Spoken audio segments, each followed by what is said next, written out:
Today is October 21st, 2019. My name is Joe Todd. This is an interview with James Robinson in Bartlesville, Oklahoma. Sir, where were you born? Well, I was born in Nowata, Oklahoma. And when's your birthday? 9/11/48. 1948. Who is your father? Joe Terry. Joe Terry. Terry. And your mother? Eliza Eliza Terry Robinson. Robinson. Okay. No, my mom and dad never married. Okay. Did you go through school in Nowata? No. I went to school in Lenapaw. Lenapaw. Yeah. The first school I went to was all black school in the north end of Lenapaw. Yeah. What's the name of the school? I think it was called Douglas. I'm not quite sure. Douglas. It's been a long time. What year did you graduate? I didn't. You didn't graduate. Who was your favorite teacher in your school? I didn't have a favorite teacher. Okay. I was always in trouble. Well, why were you in trouble? I don't know, but I was always in trouble. So when did you quit school? When I was 16. 16. If I may ask, why'd you quit school? We were living in Tulsa, and I was working 2 jobs, and I felt like I didn't need to go to school since I was working. Yep. Well, where were you working? One, I was working at a car wash during the day, and then I was washing dishes at a restaurant out by the airport. Mm-hmm. Now, when did you join the Army? After I got out of Job Corps. Okay, at a Job Corps. The Job Corps was located in Tulsa? No. I went in the Job Corps when I was 16, and they put me on a plane, and they flew me to Chicago, from Chicago to Detroit, put me on a bus to Cadillac, Michigan. What did you do in Cadillac? Had some people pick me up, take me out to a little old conservation camp called Hoxie, Michigan. Called what? I'm sorry? Hoxie, Hotsy? Michigan. Okay. Yeah, it was a little old, supposed to be a little town there, but that's where the place was based at. And I spent 18 months there. What did you do in the Job Corps? Well, I learned how to run bulldozers, operate dump trucks, backhoes, done a little cooking, learned a little bit about carpentry, basically a little bit of everything. Okay. Now, you said was it a conservation project? No, it was Job Corps. Well, it was a conservation center, yeah, kind of. We went to school, plus we worked and operated the equipment. We even cooked. We even went on different trips and stuff while we was there. We got along with the community people, the people in the surrounding communities like Cadillac, Michigan. We went. Actually, I went all over Michigan. Yeah. Kind of got in with this family, and they'd take me in with them. I'd go spend the weekend with them. They'd take me in with them wherever they went. Oh, yeah. And you were there 18 months? Yeah. Okay. Go ahead, I'm sorry. And then I got out of there. Job Corps one day and was in the service the next. Did you enlist or were you drafted? They had this thing called a volunteer draft where RA would only had to do 2 years active duty, so I joined. Okay. When did you join? In 1967. 1967. Do you recall the date? In September. September. I got some of my papers here somewhere. Okay. And Now, did you join in Detroit? In Michigan? yeah, Okay. but yeah, I went in Michigan, took my basic training at Fort Knox, Kentucky. my AIT at Fort Polk, Louisiana. Tell me about basic training. Basic training.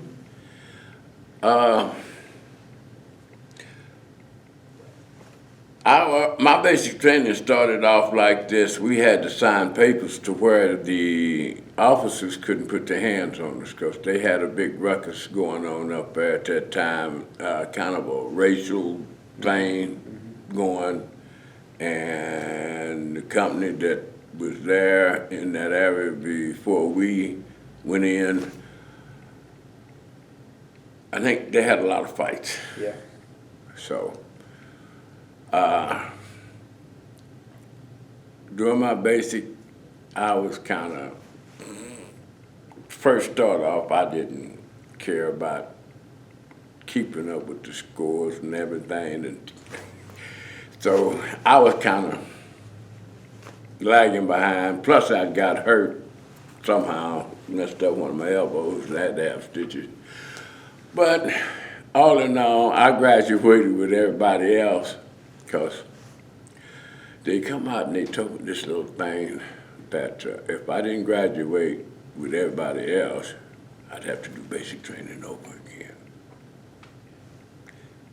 That wasn't happening. What type of training did you have in basic? We learned, we broke down our weapons, we fired our weapons. We done a whole lot of walking. And we learned hand-to-hand combat. And learned how to survive. While we was in this training, we ate out of cans. We ate sea rations or whatever you want to call them.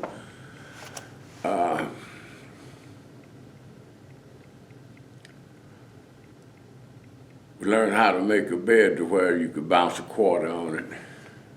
If you didn't, you was there making a bed all day.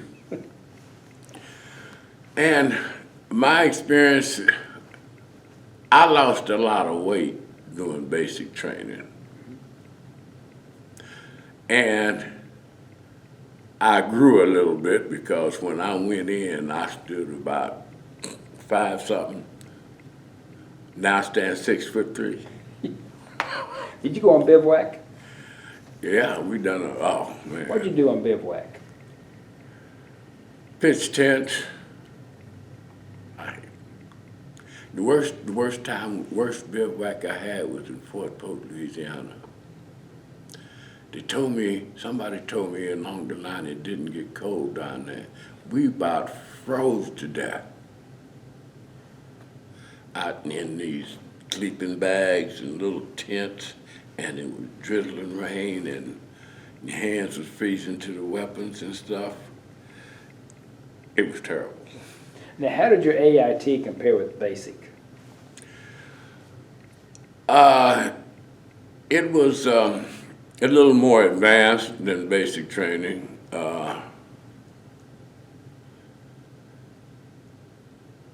And at the point that I went to Louisiana for my AIT, I realized exactly where I was going.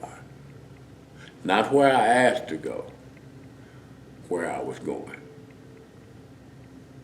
Tell me about your drill instructors.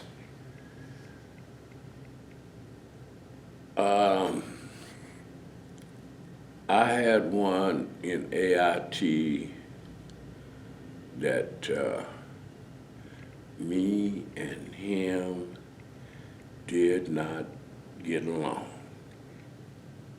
From AIT all the way to Vietnam, because they sent our whole unit over there together, and I was with him over in Vietnam. And we didn't get along. We even got into a fight when we first got over in Vietnam. Before we went over there, I'd had a problem with him then before we went over there, and they kind of backed him off me for a little bit, but when we got over there, by the time we were there,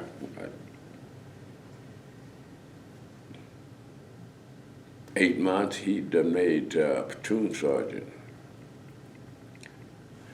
And Why didn't you get along with him?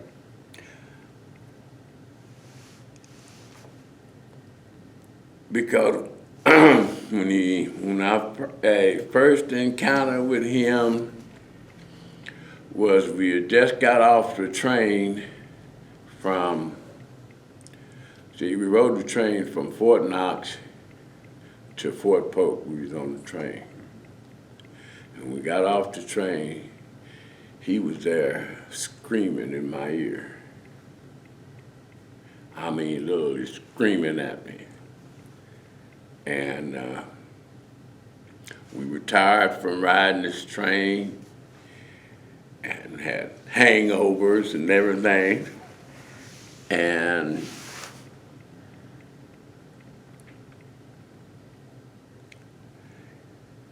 the sergeant above him made him back off me from screaming and hollering at me at that time, because if he hadn't stopped, we'd have been in a fight right then and there, because I'd set my duffel bag down and I was getting ready to, because screaming just wasn't working for me. Did you go to Tigerland? Yes. What is Tigerland? Jungle warfare training. So you knew you were going to Vietnam. Yes, I knew when they put me there, I knew I was on my way to Vietnam. What did you think about going to Vietnam? Well, at that time, you know, like you hear about stuff on TV and everything, it don't come at you until you actually into it, and then you realize what you've been watching on TV ain't play stuff, it's real. So, How'd you get to Vietnam?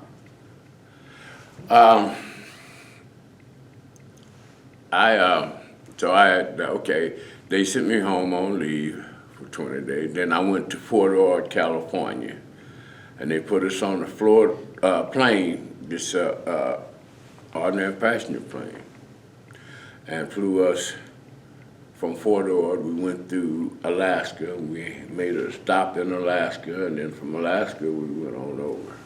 Had you been assigned to a unit? Not until I got to Vietnam. Okay. And you landed where in Vietnam?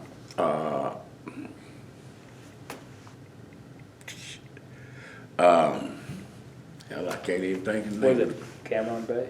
No. The big, Da Nang? no, it's another big one. Ton Son See. There's Cam Bay was one of the big ones. They had Yeah. Da Nang, had Ton Son north of Saigon. Saigon. Saigon, okay.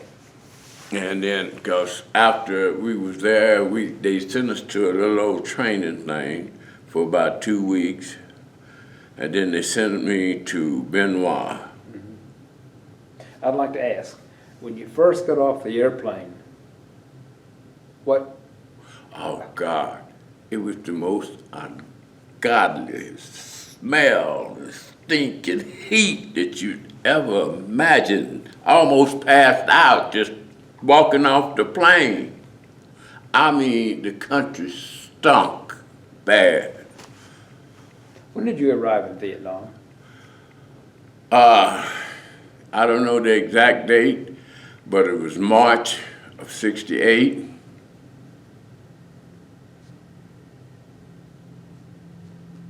And what unit were you assigned to?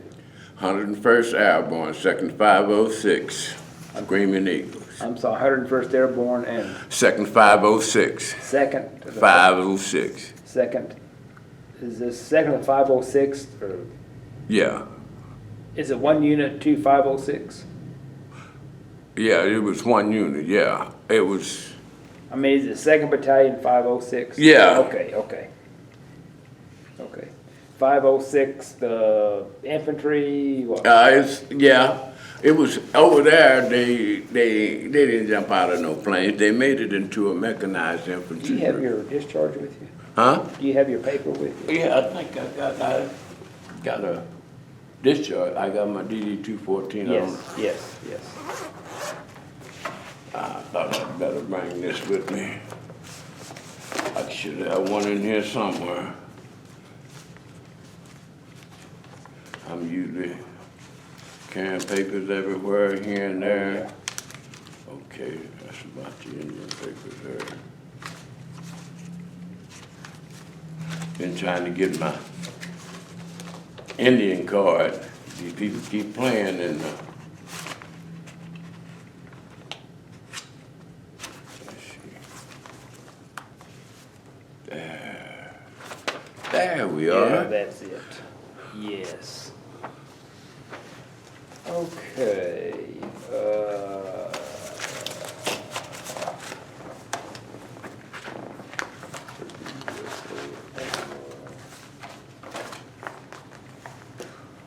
It says here, September 26, 1967 is when you entered. Yep. You went overseas. Hey, I have a question for you, Yes, if I sir. may. It says Bronze Stars. Can you tell me what they represent? Ooh, Bronze Star, that's a good award. Huh? Well, you must have done something pretty good for a Bronze Star. I got two of them. Wow. Yes. Mhm. Let me see, it should have when you went overseas. Let me see. Oh.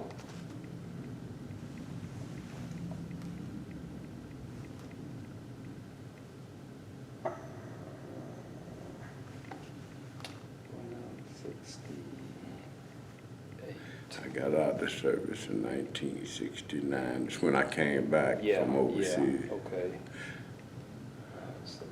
Does it say October the 6th? October the 2nd, 1969. A few days before my mom's birthday. Yeah. I was home for my mom's birthday. Yeah. Okay. Well,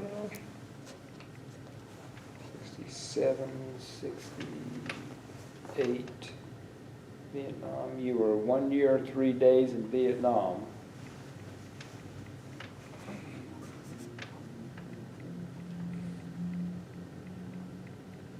I don't see it. Well, anyway, okay, March 68, okay. So where were you based in Vietnam with the 101st?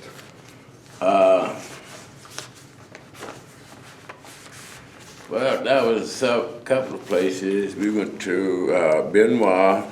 Mm-hmm. Then we went to a little old place called Phu Vien. Yep. Went to Cu Chi.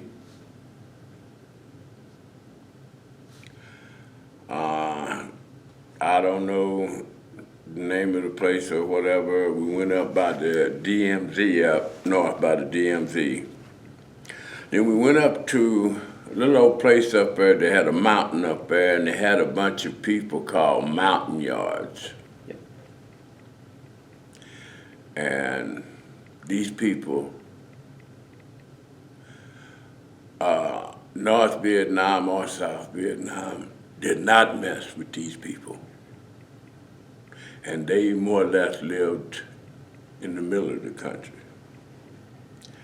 And In the Central Highlands. they were bad. They were something else. They hunted with bow and arrows and crossbows and stuff. They didn't carry guns.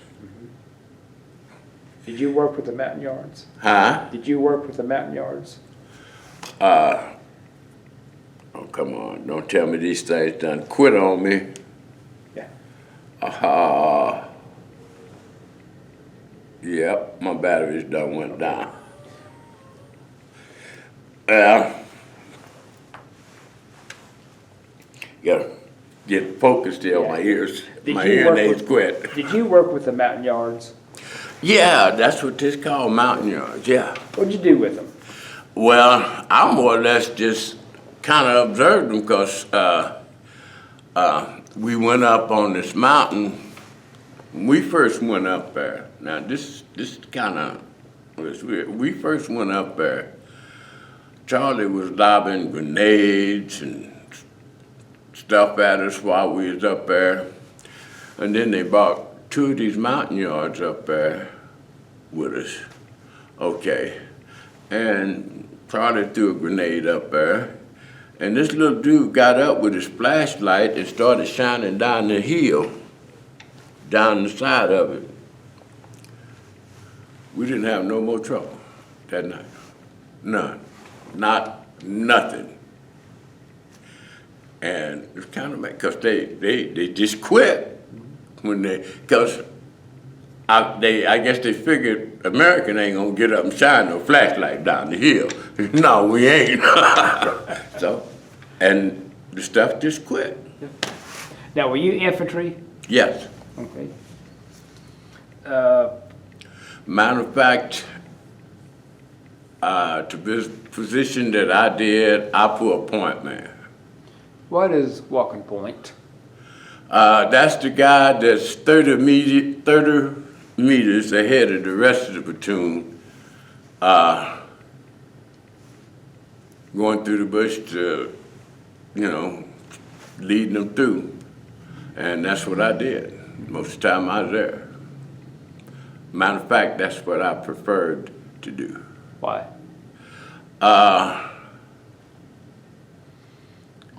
It was interesting, and to me, it was to be able to alert the rest of the guys that were there behind us to make sure they knew what was happening. How many men on a patrol? Well, our whole platoon, most of the time, went on patrol. We had 2-point men. If we was on a trail, we didn't walk down the trail. We went down walked on each side of the trail. And mainly to seek out and find Charlie is what we was doing. Sometimes we found him. What happened when you found him? My first fight really scared the hell out of me. I found myself running, and while I was running, my mind was running 90 miles an hour, and something told me if I didn't get down, I'm gonna get shot in the back. Okay, so we got down, and this was funny to me afterwards. I got down behind this tree, and the tree came up, about 2-3 feet, and it branched out. But the tree wasn't no big around than this. And me, how am I hiding behind? And no, it wasn't working. And then they called us up front to the front line where everything was going on. And I crawled up, and the first thing that I seen was the guy that I was talking to earlier laying there with his guts in his hand. He was still alive though. And at that particular time, something told me this is real. You either get it together or you ain't gonna make it. So, and being at 18 years old, that's a kind of a heck of a slap in the face. That guy survived? Yeah. Yeah, he survived. And then the fight was on. And I was right in the middle of it, and it was real. Where in Vietnam did that happen? We was out in them boonies somewhere, and I couldn't tell you. We was out in the field. And it just, we had, they had told us Charlie was supposed to be in this section that we went in. And they flew us in, and when we got in, the first day, we didn't find nothing. We was there all night, nothing happened, and we got up the next morning to make our sweep, and that's when all hell broke loose. Now, how do you make a sweep? In other words, the platoon just spreads out, and we just go through. You get see the next guy over from you, so forth, and we just kind of sweep the area, you know. And we were doing that, and we more or less walked right into them. And we managed to more or less run them out, the ones that were there, but they had to come in and pick us up because the regular invade army was coming at us. They had, where we were, just the company, they had their whole battalions and stuff coming in to take over the fight, and they chopped us out just in time to keep us from being run over. Now, when you were out overnight, what type of position did you set up? In my position, I set up to where I could view my whole area. And the next guy that's supposed to be over here on my right and the guy on my left, I could see each one of them, and I could have the viewing area to where I could see any and everything coming at me. Now, what'd you sleep on? The ground. The ground. I had learned after my first day in the field, I learned one thing. All that stuff I didn't need to carry. So I was going to either be wet or whatever from the sweat or in the rice paddies or whatever. So all I carried was my ammo and food. I figure if I have to run, 100 pounds on my back is ain't working. So that's what I normally carried. I carried more ammo than I carried food. How often would you go on patrol?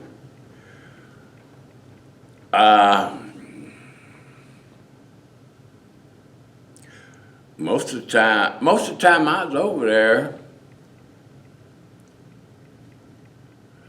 during the field. We spent more time out in the field than we did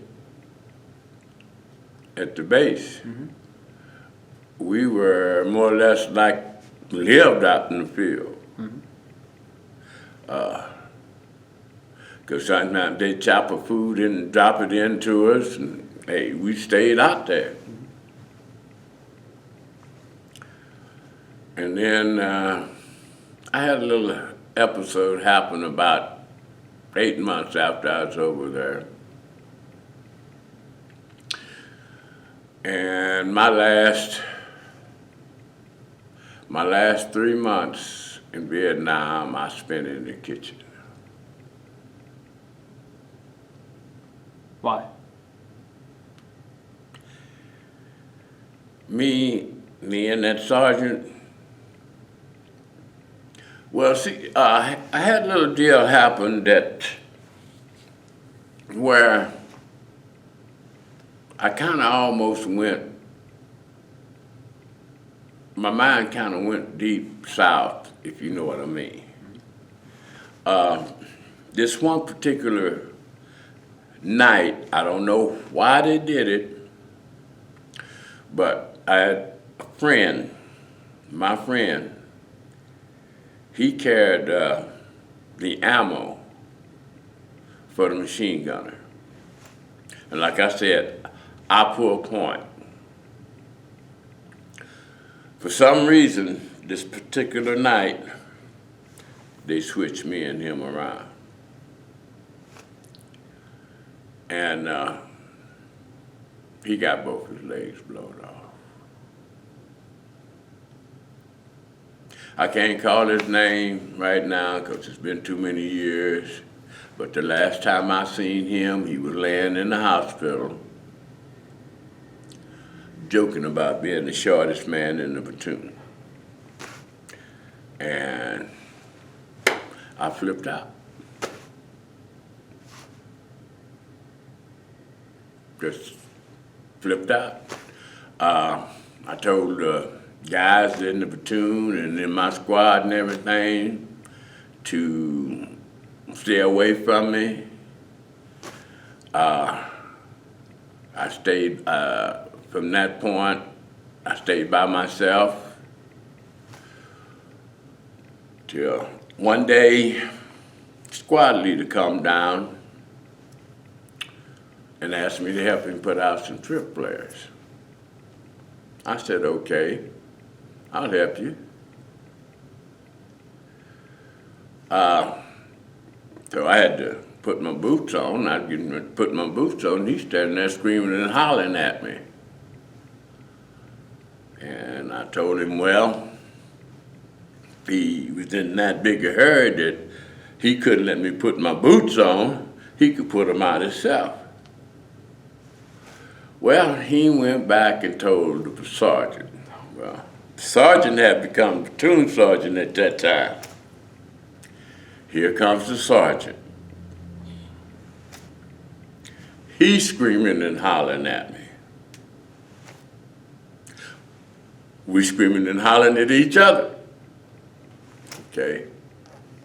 I stopped. Just looked at him.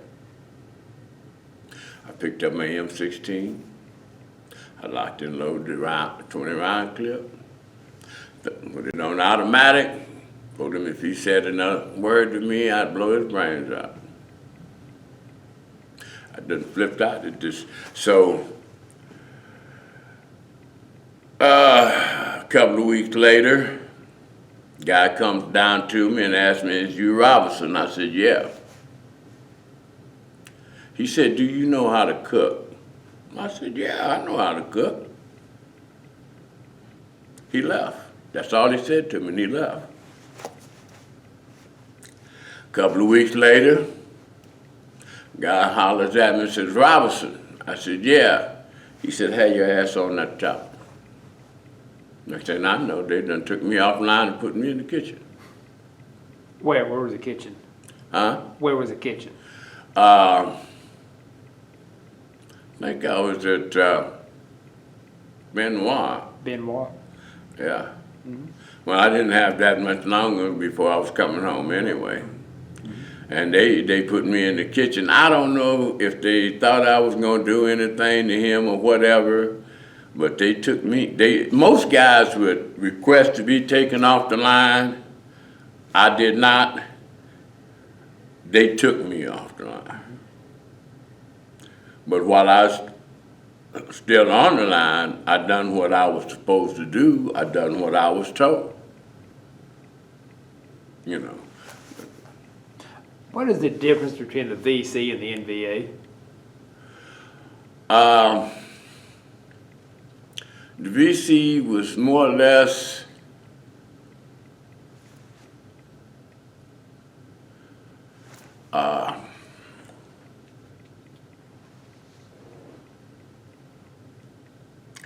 he wasn't trained. He just, I don't know how you, I mean, the NBA was, he was regular Army.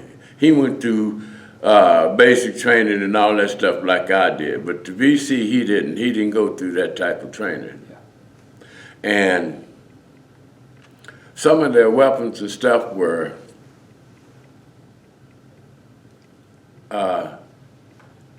kind of unique, a little different from, like the Claymores. They made them. They had a little bit of everything. They didn't have just buckshots in them like we do. They had glass, whatever. They wasn't all small. We run into some this big around.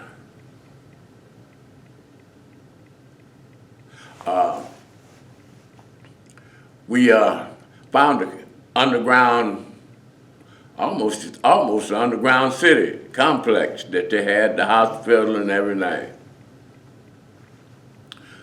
And they had all kinds of tunnels down off and through. That I didn't have. I didn't do. I didn't go down off of no tunnels, no. But the guys that went in, they described it. We had run them out of it because you could tell that they were it, because they had the hospital and everything down in there. Yeah, and they didn't, more or less, like if we set our claymores on the ground. They didn't. Some of them was on the ground. Some of them was up in the trees, and they put them, if they set them out, they meant to do some damage because the way they had them set up. And they were, this complex that we found, they were all around it. Booby traps? Yeah, everything. They had the whole works. And, when you went out on patrol, did you go through the villages? we went through some villages. Matter of fact, I don't know, it was complete village, but there were a bunch of, we set up one night around a bunch of hooches where the people live at, and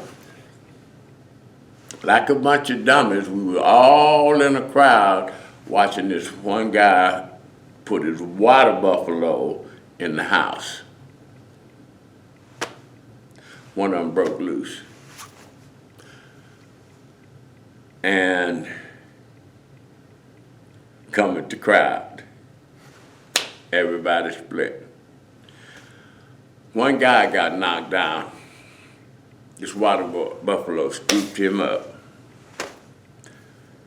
carried him a little ways, and then dropped him back down. Was it Vietnamese? Mm-mm. Oh, American? Yeah. Yeah. And the only way they could stop this water buffalo, they had to stand to the side, shoot him from the side, because they're shooting him, and bullets wasn't doing him but bouncing off. But when they put the guy down, the horn on that water buffalo split the boy's legs all the way to the bone, all the way down. That's how sharp that. And they killed him, and it cost the company $500 for their water buffalo. Because over there, the water buffalo was supposed to be in their ancestors. So, I tell you something else that was funny. Me and a friend of mine got caught killing one of them people's chickens.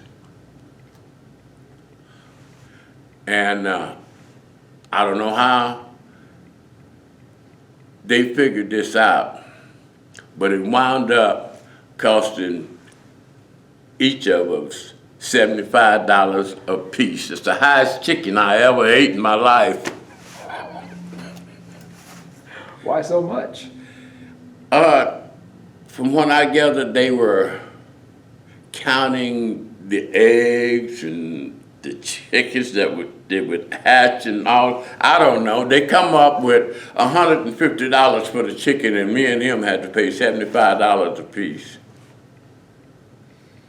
I ain't never paid that much for chicken in my What was the reaction of the local people to you generally? Were they friendly, unfriendly, or? The local people, most generally, were friendly. I had no problem with them.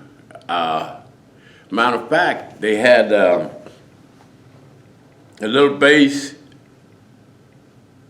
down on the lower part of Vietnam on the coast called Vong Tau, where they would send the soldiers for 3-day R&Rs, which I got the privilege of going down there. Had a nice time. But when I got back, the battalion was in the thick of things, and I had to go right into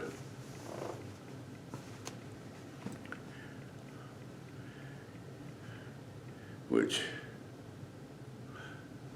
I knew when I got back, because I'd run into one of the guys that was in the company before I went back. He told me that part of what had happened, they said Cu Chi was a bad place for the 101st. I think, if I'm not mistaken, half the battalion got run over because half of them was in weeds taller than I am. They said they found some of them with their hands tied behind them and their throats cut, which I don't know. I wasn't there at that point, but this is something I'd heard, and I knew when I got back, which did happen, I went right, they sent me straight right on out there. So. Now you said you were up by the DMZ? Oh, went up there. We wasn't, I mean, we was up there close. We was up there, where we was at, they had a battery of guns, big guns, 175s and stuff. And I think that's why my hearing's bad now, because them guns going off, and we, during the time, like you've seen this thing on TV where they're talking to the veterans about them having the earplugs. During that time, we didn't have no earplugs. So, what noise was, so. What kind of booby traps did you find over there? Deep holes with punji sticks in them. A lot of it you see on TV now. They have them things swinging around with the sticks sticking out of them. Yeah. Now the main things was the deep holes with punji sticks where you can fall off into. And then they had the trip wires where my friend walked in the trip wire, and where he got his leg blown off, he walked into the trip wire.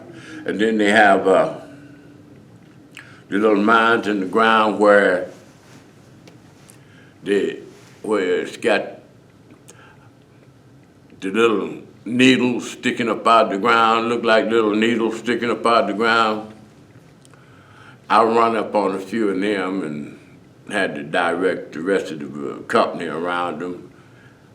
How I seen this thing, I do not know. Now, what kind of booby trap was this with a needle sticking? It was in the ground, and it had 3 needles sticking up, and it stepped on them needles, it would blow up. Oh, okay.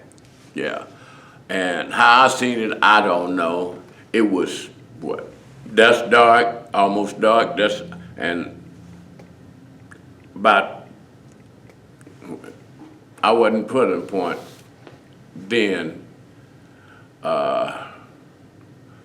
3 or 4 other guys that done went by this thing and missed it they didn't even know it was there. And I happened to come through and happened to see it and mark it and pass the word back. But most of the time, while I was out in the field, I was putting point. There was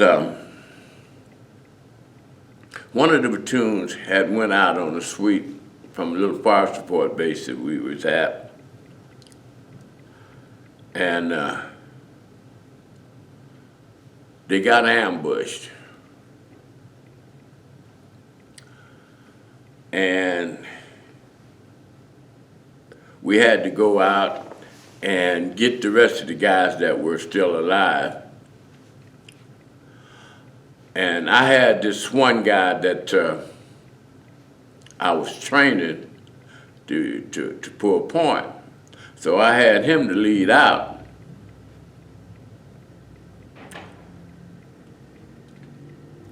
And evidently, he wasn't moving fast enough.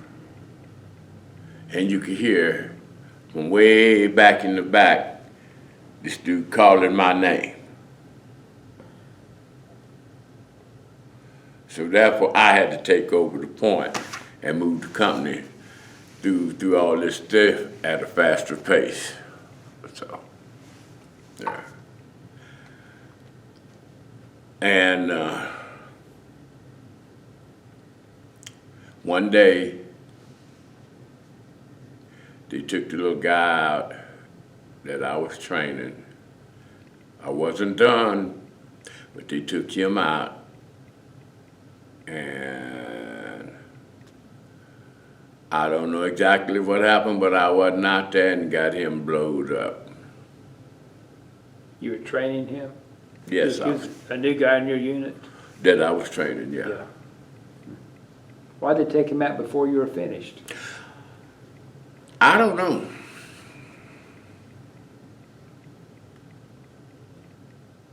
What are the monsoons? Monsoon? Oh, man. I've seen some rain that wouldn't quit. Monsoon. We were, and when it rained, it didn't quit. It rained, it rained. It didn't play. It rained for days at a time. But this particular rain was fascinating. We were up on top of a mountain, on top of this mountain. Then the rain came up from the south, come across this mountain. And it rained out and went all the way across. Got on the other side. You could see it.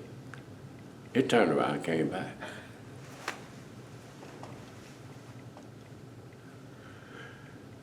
It almost rained us off that mountain. We almost slid off that mountain. Rain went back and forth so many times. Was that up in the Highlands? Yeah. And I wouldn't have believed it if I hadn't seen it. It'd go by, go across, and stop, and come back. Now, I have seen it rain on one side of the street and be dry on the other side of the street. That's not but to go across, stop, turn around, and come back. Were you around Ankh or Pleiku up there? I've been up around Pleiku, yeah. Yeah. Mm-hmm. If I'm mistaken, the 101st was all over Vietnam. Yes. Yes. Did they fly you around these different places in a Huey or what? Sometime, a lot of the time, most of the time we walk. Sometimes they'd helicopters around in certain places, but most of the time, we walk. At one time, we rode APCs. We done that for a couple of days. But most of the time, wherever we went, we walked. I tell you what, I walked to where at one time my foot, my right foot, no, it wasn't my right foot, my left foot was so bad to where I had this callus right in the middle of my foot, and I had a hole in there to where I could stick my finger up in there that far, and you talking about hurt. And that's being out in the jungle. We were out there. We didn't. Not unless we decided we'd be out there maybe 4, 5, 6, 7 days. We come in for maybe 1 or 2 days, and we were back out there. Now, when you went out, how far would you go out? How many clicks?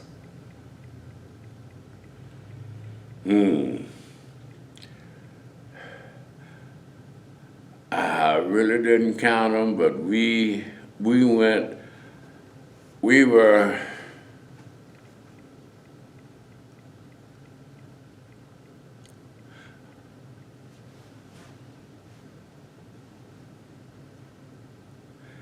out far enough to where it would maybe take us a day to get back. Sometime maybe further than that. Yeah. The first time I was out and we walked, the very first time, I thought they was gonna kill me. We started off that morning, we walked all day long. Think we laid down and went to sleep? No, we walked all night long. Then we turned around and walked all day long the next day. I thought they was gonna kill me. Everything on me was cramping. I couldn't, when we stopped walking, they picked us up in trucks. And I had to sit in the truck with my legs stretched out because if I bent my legs up, they would cramp. That's how much we walked. And at that time, I had everything in this backpack.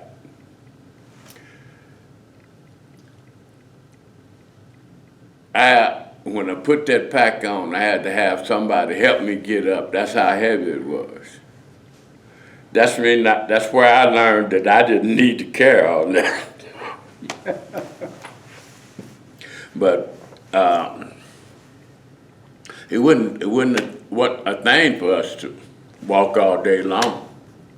You know, walk, sit down, have something to keep going. How'd you keep your feet dry?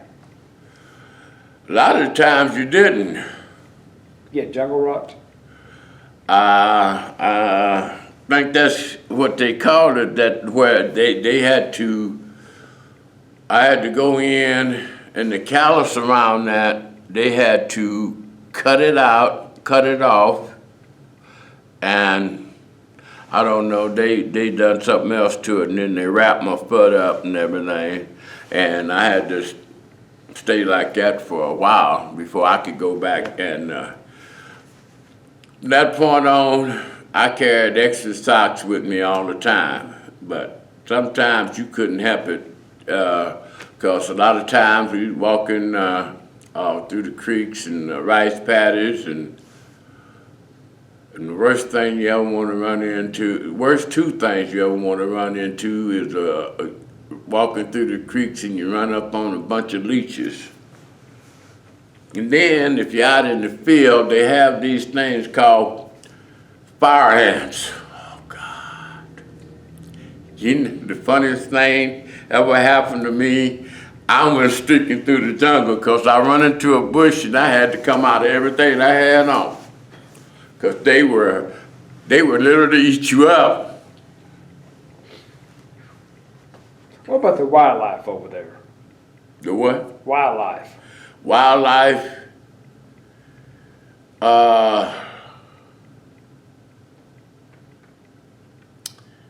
I I heard there didn't- were tigers and all this. No, I didn't see. The only thing I seen was snakes. This one now.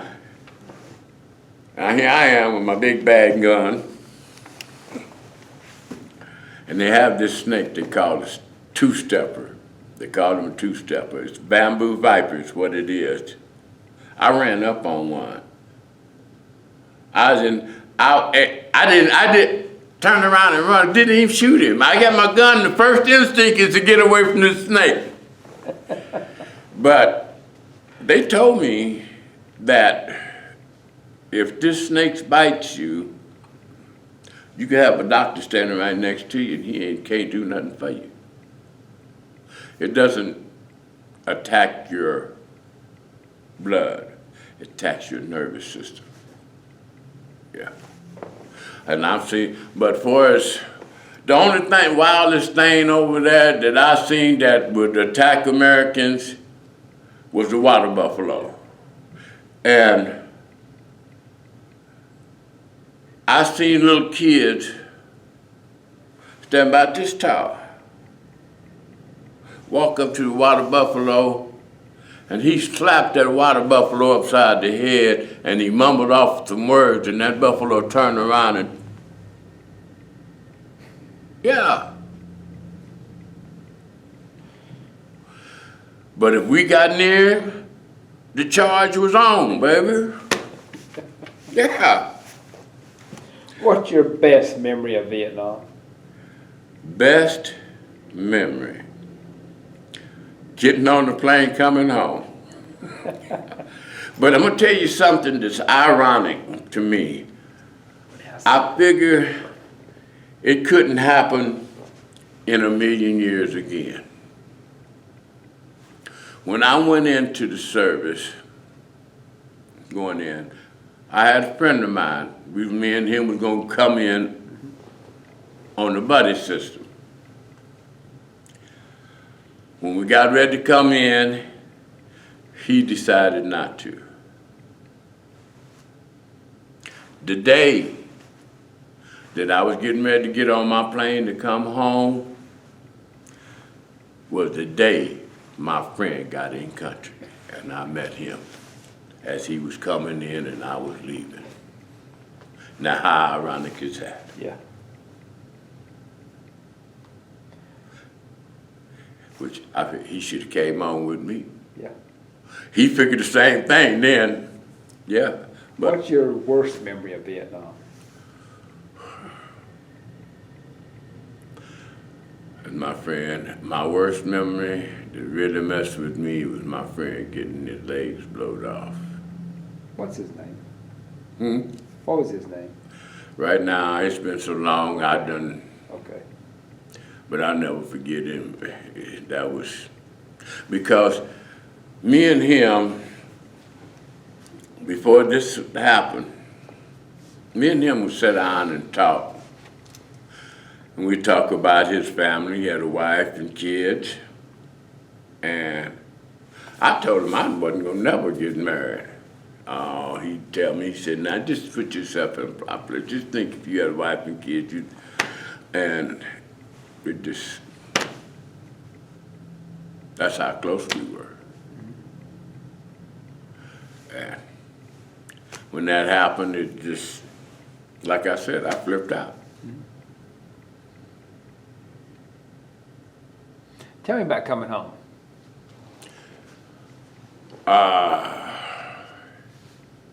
I almost had a fight at the airport when I got home. What happened? Where'd you land? In California. San Francisco? Oakland? I think Oakland Oakland. come in and got off the plane, and the girl spit on me.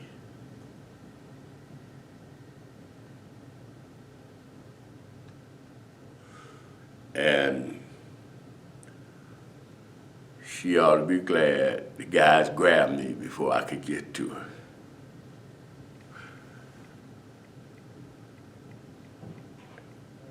Because, in my opinion, spitting on that's the worst thing that's the most nastiest thing in the world to me. My sister done that to me one time. Mind you, one time. She won't do it no more, never. And other than being called baby killers and all that stuff as we walked through the airport, from that point, they sent me straight home on leave. They give me 30-day leave. Mine lasted 45.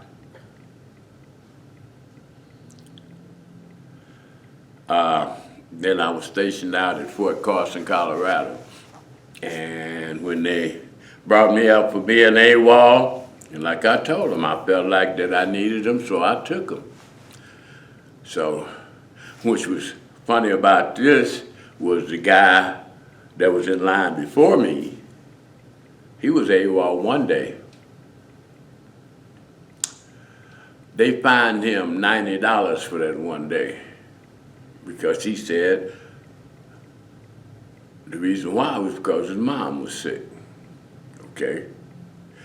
I'm 15 days late. What they gonna do to me? They done fined him $90 for one day. What they gonna do to me? I'm 15 days late.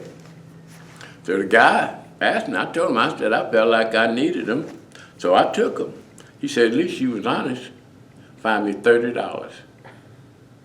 Guy in front of me, he was still standing there. He was high. Now, when are you discharged? Huh? When are you discharged? When? When, yes. Oh, it'll be in yeah. the paper. You have your paper. The 2nd October. Yeah. Your DD 214. Yeah, I just laid it. Yeah. There it is. Yeah. Yeah. Yes, October 2nd, 1969. Yeah. Check this out. No, I better not say that. Oh, why not? I got out of the service before my wife was born.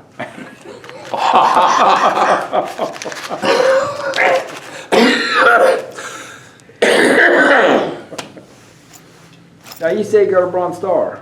Huh? You say you have 2 Bronze Stars? Yeah, I should tell you right Yeah. there. Why'd you get the Bronze Stars? Actually, they didn't tell me. I don't know. I think, okay, one, I know it's supposed to be something I done heroically, I guess. It's what they're supposed to mean, if I'm not mistaken. I know I went out and saved the rest of the guys that were in the ambush. I went out and got and brought them back. Mm-hmm. And I don't know what the other one is for. I know I done when I was out there. I done my job. I done what it needed to be done. If there's something that needed to be done, I done it. Yeah. I kind of more or less use my own judgment to, and I went on and I done what I needed to do. And I knew if I didn't do what I needed to do, a lot of us wouldn't have made it back. Yeah. Would you join the Army again? I probably would. Because, I mean, I know, the way, see, back then when I joined, it was either join or be drafted. I knew I was old enough to be drafted. But the recruiter, he lied to me for one, which he told me if I joined, I could go anywhere I wanted to go. So I told him I wanted to go to Germany. But I had realized when the man handed me my orders for my AIT, I didn't even have to be down there. But when he handed me my orders for my AIT, I knew I was headed to Vietnam. Yeah. But I went on and done it. Did a good job. What'd you do after you got your discharge? What did I do after I bummed around the country for a little bit? Well, I got out. I came home. I had a car. I drove it one day and told my mom she could have it. I didn't want it anymore. And she said, "What you gonna do?" I said, "You're gonna help me get another car." She said, "If you get a job, I'll help you get another car." So I went and got a job. Got this job. A week later, I got the car. And I messed around and run to the old girl one night and was talking with her. And I had to put the car in the shop, and I was kind of stranded right up here in Coffeyville, Kansas. And they was having this dance the next night. So this girl, she told me, "Well, I'll let you spend the night with me if you take me to the dance tomorrow night." So, got my car out the next day. That next week I went to work. I stuck my hands in my pocket. I walked around like I was boss man. I got fired. All I wanted was the car. For about maybe 6 months or so, I drew unemployment and I didn't do nothing. I let this girl take care of me, whatever, and then she got a little bit too bossy, so I had to do something different. So I left from up here and I went to Oklahoma City. Worked around Oklahoma City for a while. And then then I came back up here to Kansas, and the same girl, me and her got married. Big mistake. Big mistake. Because 3 weeks after we got married, I packed my stuff and I left and moved to Oklahoma City, left her up here. And then I stayed down there, lived in Oklahoma City until 76. And then I met a little girl down there in 76. She was, 17? She done run away from home. You see, in up there at 17,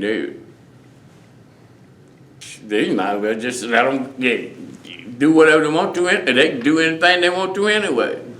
So I followed her to St. Joseph, Missouri. I lived up there for 23 years. I had 3 daughters that were born up there. I got 2 still up there, and one of them down here with me now. They're all grown, thank God. Well, and the youngest one, she's 19? The oldest one, she just turned 40, I believe. I have a son that just turned 48. My wife just recently turned 49.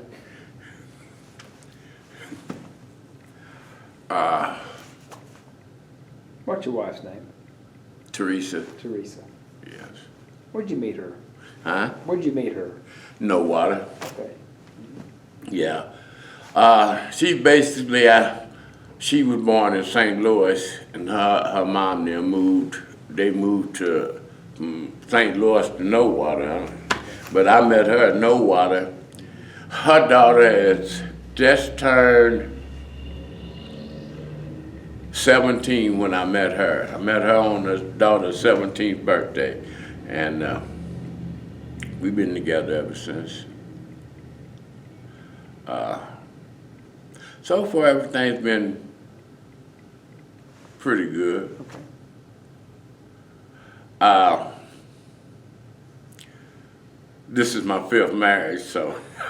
Now, when did you come to Bartlesville? When did I come to Bartlesville?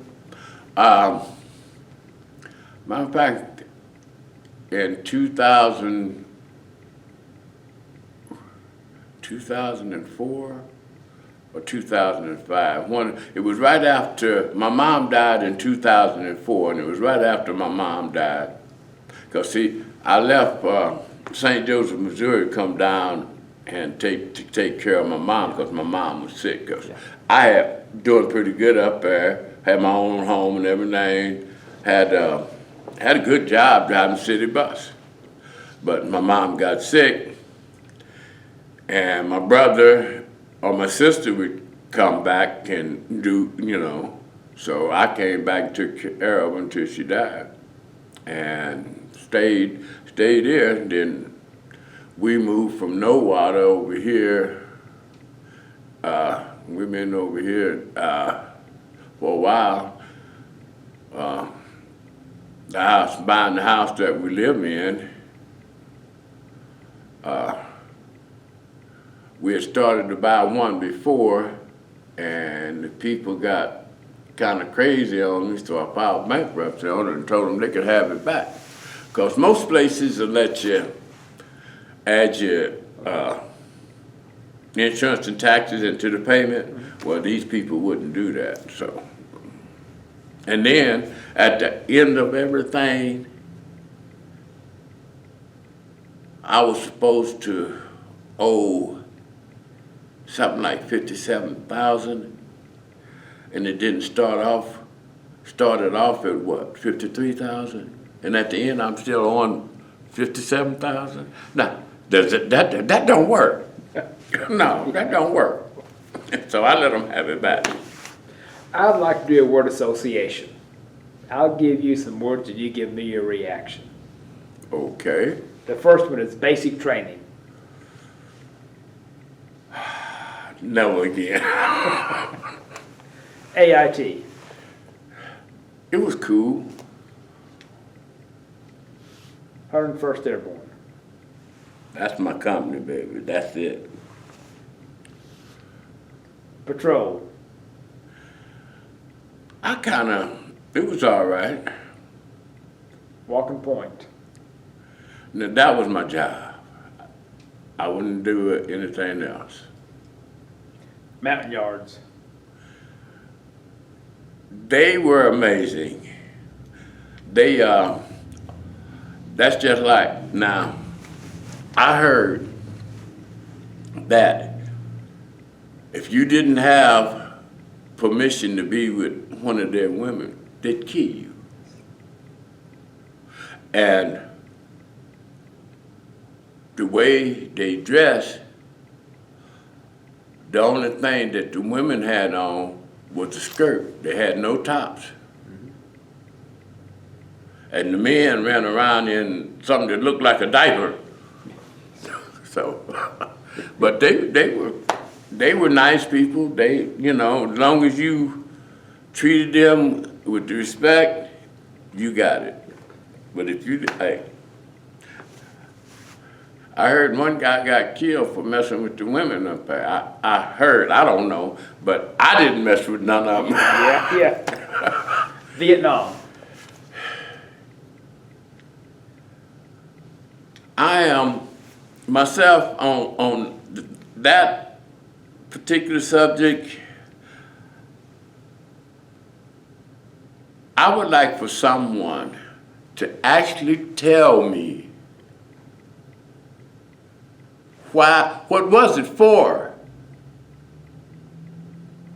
Because from my understanding, I heard we had the war won, and we just got up and just walked off and left it.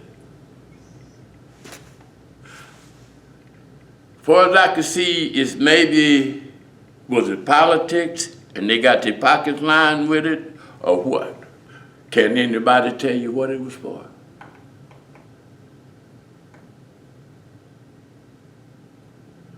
I don't know. They haven't told me yet. People that did it are all gone. They haven't told me yet. Ho Chi Minh.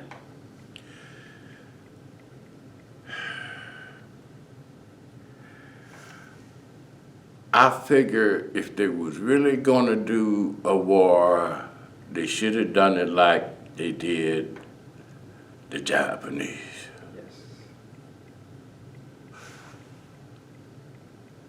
And it wouldn't have been as many lives lost. For something nobody knows why it happened. Yes. Lyndon Johnson. Johnson? I don't have nothing to say about him. Richard Nixon. Oh, ticket to himself.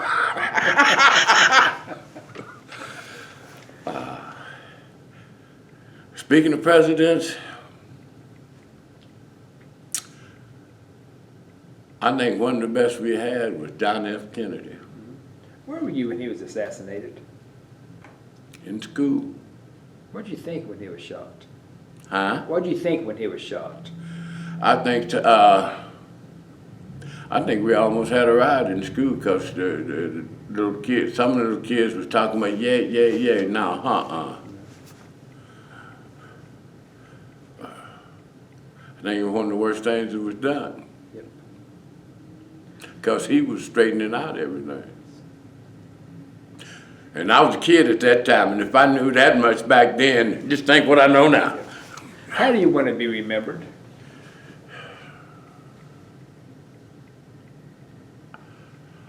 A good-natured, friendly person.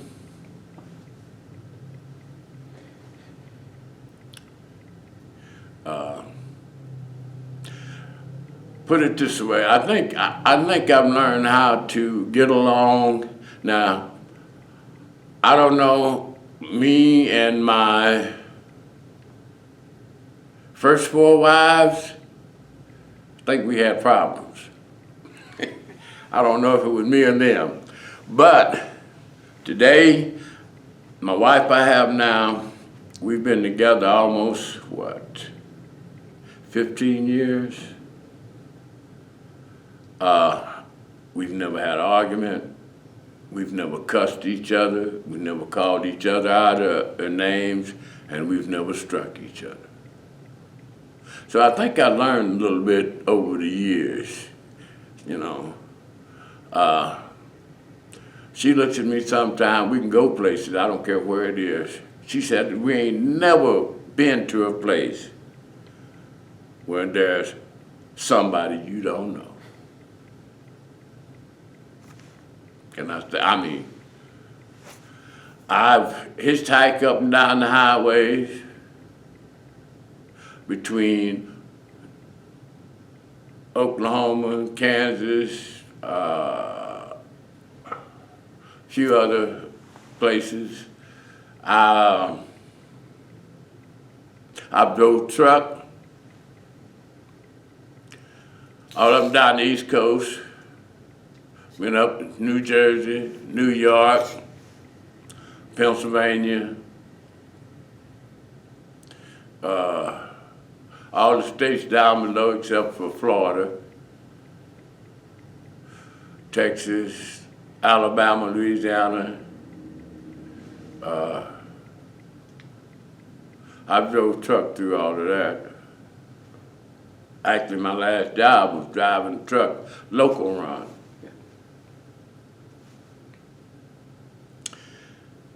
I think I've done pretty fair. Sir, this is an excellent interview.